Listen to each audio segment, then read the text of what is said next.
This video shows how to perform a suspension job on a 2012 BMW 335i. We'll install Duralast Loaded Strut assemblies in the front and shocks in the rear for a faster, easier install and better ride control. Now, you can do this job at home with hand tools. You'll need these tools for the job. Bigger tools like a torque wrench you can borrow from AutoZone through the Loaner Tool program. You'll also need a good hydraulic jack, some jack stands, and wheel chocks. Make sure the car is in park with the parking brake on before starting. Set wheel chocks on the wheels you're not working on. Loosen the lug nuts, then raise the vehicle and place the jack stand in a secure point. Remove the lug nuts and the wheel. You'll need to remove brake caliper bolts using an 18mm socket and a 1/2-inch ratchet.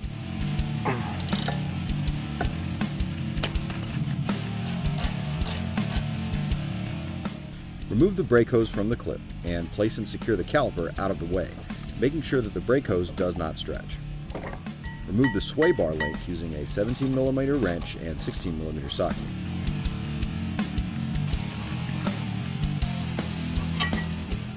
Remove the bolt and nut from the lower strut mount housing using 18mm on both sides. Remove the ABS sensor clip from the knuckle. Loosen the lower control arm using an 18mm. Remove the bolts from the lower air dam cover with an 8mm. Loosen the front lower control arm using an 18mm. Remove the tie rod nut using a 21mm and a T40. Use a mallet to separate the tie rod from the knuckle.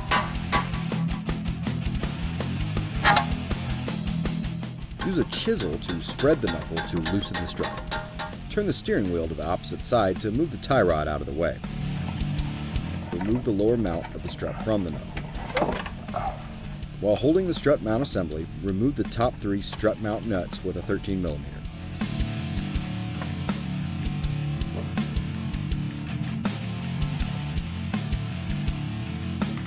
Move the strut plate from the original assembly and place it on the new assembly. Install the new assembly in reverse order.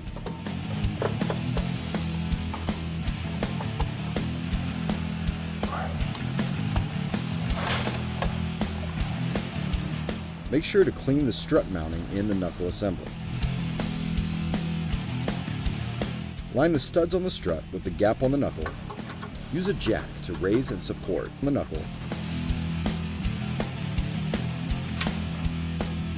And then install the lower strut mounting bolt and nut to secure to the knuckle. Raise and jack the knuckle up until the vehicle is supported by the jack. Tighten both lower control arm bolts and nuts using an 18mm on both sides.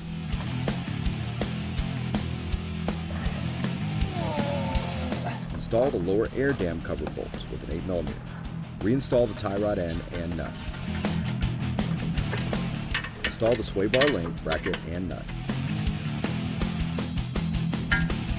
Remove the jack. Install the brake caliper and brake hose. You'll need to put the wheel back on, then torque the lug nuts.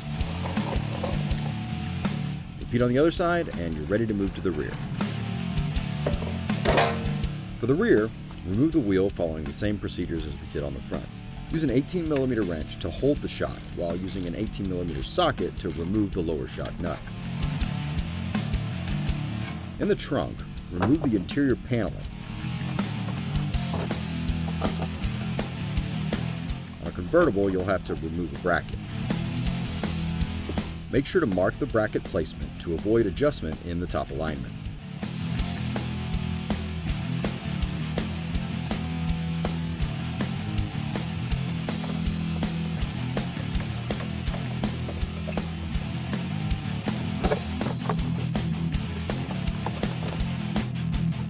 Remove the grommet cover to access the top of the shock.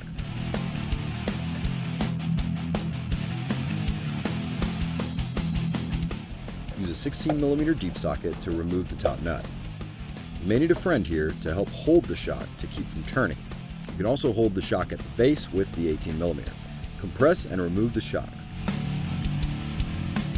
Remove the cover assembly and the mount from the old shock and install them on the new shock.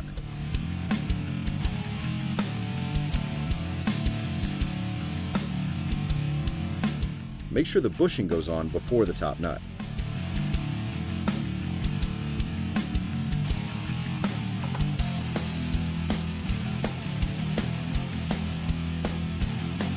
Now tighten the top nut and install. Use a jack to raise the lower control arm and install the lower shock nut. Remove the jack and install the wheel. Install all interior pieces. On the convertible model, this will be a bracket.